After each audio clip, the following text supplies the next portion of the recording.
बेटी है, प्लॉट की रजिस्ट्री नहीं। दिल छू लेने वाली कहानी। बेटी की शादी है, प्लॉट की रजिस्ट्री नहीं। लक्ष्मी जी फटाफट अपने कमरे में आई और मदन जी को जगाया। सतीश जी हड़बड़ाकर उठते उठते ही घड़ी की तरफ देखा तो अभी तो सुबह के 7 बज रहे थे। जैसे तैसे अपनी आंखों को मलते हुए सतीश जी लक्ष्मी जी से बोले, अरे आज तुमको क्या हो गया है? तुमसे कहकर सोया था कि मुझे जल्दी मत उठाना। रात को जरूरी काम कर रहा था, फिर भी तुमने मुझे जल्दी उठा दिया। तुम्हें पता है ना, जब मेरी नींद पूरी नहीं होती है तो दिन भर मैं परेशान होता हूँ। अब पूरे दिन मुझे परेशान होना पड़ेगा। उनकी बात सुनकर लक्ष्मी जी घबराती हुई बोली, अरे आपको आपकी नींद की पड़ी है, जल्दी उठो। पूजा के ससुराल से फोन आया है। पूजा का नाम सुनते ही सतीश जी की आंखों से जैसे नींद एकदम से भागी हो। क्यों, क्या हो गया? इतनी सुबह सुबह फोन कैसे आया? सब कुछ ठीक तो है ना? अजी कुछ भी ठीक नहीं है। दामाद जी ने हमें वहां बुलाया है, पता नहीं क्या बात हो गई। पूछा भी लेकिन कोई जवाब ही नहीं दिया। एक बार आप फोन करके पूछ तो लो। लक्ष्मी जी ने सतीश जी का फोन उनके हाथ में देते हुए कहा। सतीश जी ने भी फटाफट फोन लिया और अपने दामाद शिवम को फोन लगा दिया, लेकिन शिवम ने फोन उठाया ही नहीं। 2-3 बार सतीश जी ने फोन किया, पर शिवम का रिस्पॉन्स न देखकर उन्हें चिंता होने लगी। आखिर पलंग से खड़े होते हुए बोले, पता नहीं क्या बात हो गई है, दामाद जी तो फोन ही नहीं उठा रहे हैं। तुम जल्दी से तैयार हो जाओ, हम थोड़ी देर में ही निकलते हैं। सतीश जी का आदेश पाते ही लक्ष्मी जी फटाफट बिना नहाए ही तैयार हुई और दोनों पति पत्नी बिना चाय पिए ही घर से रवाना हो आए। अभी 2 महीने पहले ही तो पूजा की शादी शिवम के साथ की थी। अपनी तरफ से सब कुछ देखभाल कर ही रिश्ता तय किया था। शिवम आज के जमाने का पढ़ा लिखा समझदार लड़का है, वही पूजा भी पढ़ी लिखी संस्कारी लड़की है। परिवार के साथ मिलजुल कर रहने पर विश्वास करती है। घर में सास सरस्वती जी है, जेठ जिठानी भी है उसके, लेकिन वो तो बाहर रहते हैं। हाँ, ये अलग बात है कि पग फेरे के बाद से अभी तक वो मायके नहीं आई। 2-3 बार उससे मिलने की सोचकर फोन किया तो समधन जी ने कहा कि आज तो इन लोगों के घूमने का प्रोग्राम है। दोनों हमेशा चुप कर रह जाते, ये सोचकर कि बेटी तो अपने ससुराल में खुश है। फिर ऐसा अचानक उनके घर में क्या हो गया कि शिवम ने उन्हें फोन करके इतनी सुबह ही बुला लिया। दोनों पति पत्नी रास्ते भर कयास लगाते हुए पूजा के ससुराल पहुंचे, जो कि आधे घंटे की दूरी पर ही था।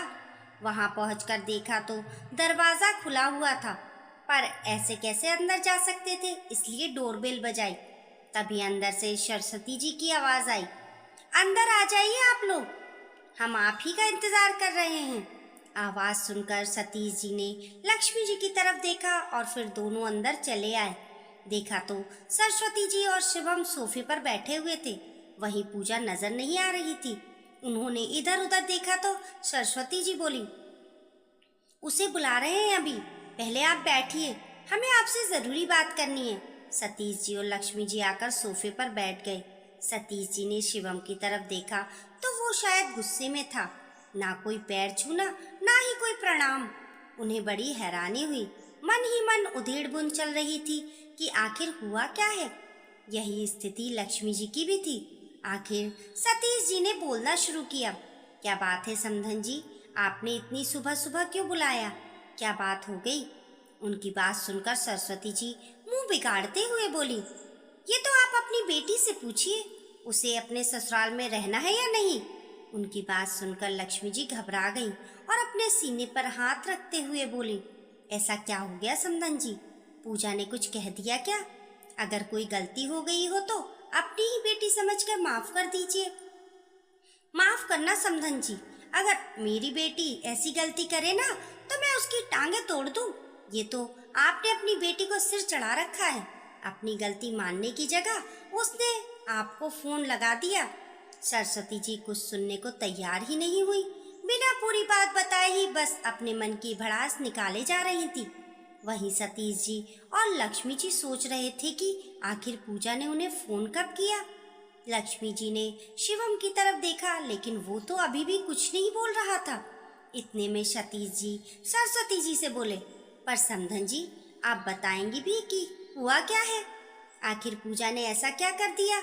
और आप पूजा को बुलाइए, उसके सामने ही बात होगी। क्या सिखाया है आपने उसे? बस मेरे पल्ले से बांध दिया उसको, मेरी पूरी जिंदगी बर्बाद कर दी। ऐसी औरत जिसे अपने पति की भावनाओं का कोई ख्याल ही नहीं है। अब तो शिवम बीच में ही बोल पड़ा। उसे यूं चिल्लाते देखकर सतीश जी भी खड़े हो गए। इतने में पूजा भी कमरे से निकलकर बाहर आ गई। पूजा को देखते ही लक्ष्मी जी की चीख निकल गई। उसके चेहरे पर चोट के निशान थे। साफ पता चल रहा था कि उसे मारा गया है। पूजा, क्या हुआ तुझे? ये चोट के निशान कैसे? क्या किया है तेरे साथ इन लोगों ने? लक्ष्मी जी लगभग रोती हुई पूजा की तरफ दौड़ी और उसे अपनी बाहों में भरकर बोली। पूजा को इस तरह देखकर एक बार तो सतीश जी का कलेजा भी मुंह को आ गया, पर फिर हिम्मत करते हुए वो शिवम से बोले, क्या किया आप लोगों ने मेरी बेटी के साथ? अरे, पति के होते गैर मर्दों से बात करेगी तो ऐसा ही होगा। ऐसी औरतों को इसी तरह कंट्रोल किया जाता है। शिवम के जवाब देने से पहले सरस्वती जी बीच में बोल पड़ी। उनकी बात सुनते ही सतीश जी और लक्ष्मी जी सकते में आ गए। उन्होंने पूजा की तरफ देखा तो पूजा ने रोते हुए बताया, पापा, आपका ये दामाद पागल है। देखिए किस तरह से मारा है मुझे। मैं किसी से, चाहे वो औरत हो या मर्द हो, थोड़ा सा भी हंस बोल क्या लूँ, मुझे मारने पर आमादा हो जाता है। घर की छत या बालकनी में भी खड़ी हो गई तो 10 बातें सुनाते हैं। सबके सामने ही थप्पड़ तक लगा देता है। पग फेरे की रस्म के बाद जब भैया वापस शहर जा रहे थे तो मुझसे मिलने आए थे, तब भी इन्होंने मुझे थप्पड़ मारा था, ये कहकर कि ये आदमी यहाँ क्या करने आया है। उसकी बात सुनकर लक्ष्मी जी ने कहा, तुम 2 महीने से ये सब क्यों झेल रही थी? पहले क्यों नहीं बताया? कैसे बताती माँ, इन लोगों ने मेरा मोबाइल तक अपने पास रख लिया। जब आप लोगों का फोन आता है तब ये लोग मेरे आसपास ही होते हैं। मुझे बिल्कुल अकेला नहीं छोड़ते कि कहीं मैं आपको बता ना दूं। यहाँ तक कि मुझे मायके तक नहीं आने देते। और मम्मी जी इसमें भी अपने बेटे का ही साथ देती हैं। आज सुबह मैं इनके लिए चाय बनाकर कमरे में लाई थी, तब मेरा फोन ड्रेसिंग पर ही रख दिया। शायद उन्होंने उठने के बाद निकाल कर रखा था। मैंने अपना फोन हाथ में लिया ही था कि ये बाथरूम में से निकल कर आ गए और मुझ पर इल्जाम लगाने लगे कि मैं उनके पीठ पीछे किसी से बात कर रही हूँ। जब मैंने मना किया तो मुझे मारने लगे और मेरा फोन छीनकर जमीन पर फेंक कर तोड़ दिया। तब मैंने कहा कि मैंने मम्मी पापा को फोन कर दिया है। जब इन लोगों को लगा कि मैंने सचमुच आप लोगों को फोन कर दिया है, तब जाकर इन्होंने आपको फोन करके बुलाया। इनकी ऐसी हरकतों के कारण बड़े भैया भाभी भी यहाँ नहीं रहते। मुझे ले चलिए यहाँ से, मैं यहाँ नहीं रहूँगी। पूजा ने रोते रोते सब कुछ बता दिया। अरे वाह, ऐसे कैसे चली जाएगी? अब तुम इस घर की बहू हो, हमारी मर्जी के बिना बाहर कदम भी नहीं रखेगी। सरस्वती जी बीच में ही बोली। बस कीजिए समधन जी, बहुत बोल लिया आपने। जब आप हमारे सामने ही इतना कुछ बोल रहे हैं तो पीठ पीछे तो पता नहीं क्या क्या करते होंगे। और अब क्या इजाजत लेना बाकी रह गया? लक्ष्मी जी बोली। अगर इसने घर के बाहर कदम रखा तो इसके लिए इस घर के दरवाजे हमेशा हमेशा के लिए बंद हो जाएंगे। फिर अपने घर में बिठाए रखना अपनी बेटी को। अब की बार शिवम ने लक्ष्मी जी को उंगली दिखाते हुए ये बात बोली। सतीश जी बिल्कुल भी इस बात को बर्दाश्त नहीं कर पाए। खबरदार, इतनी देर से बर्दाश्त कर रहे हैं तो इसका मतलब ये नहीं कि हमें बोलना नहीं आता। अपनी इस उंगली को अपनी मुट्ठी में ही समेट लो। जब तुम अपनी सास से इस तरह से बात कर रहे हो तो तुम किस काबिल होंगे?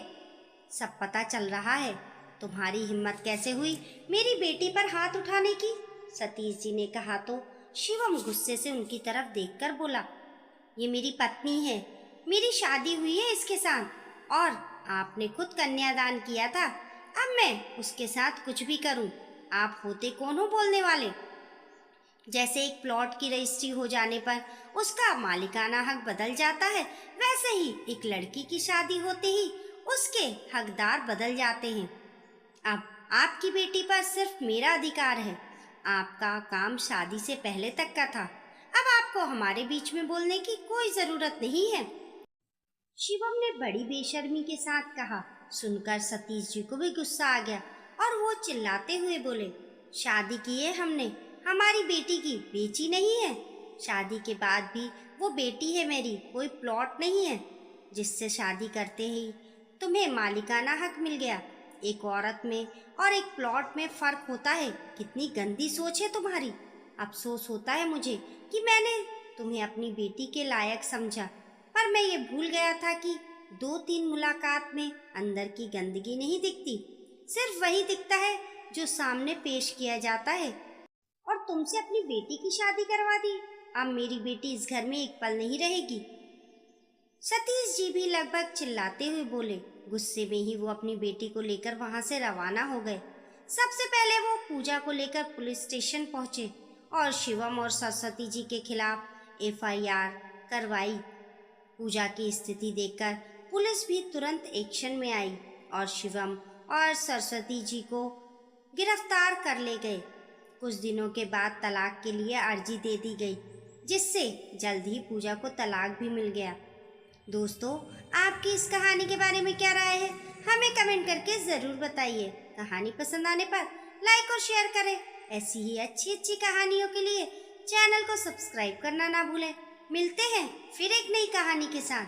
तब तक के लिए नमस्कार।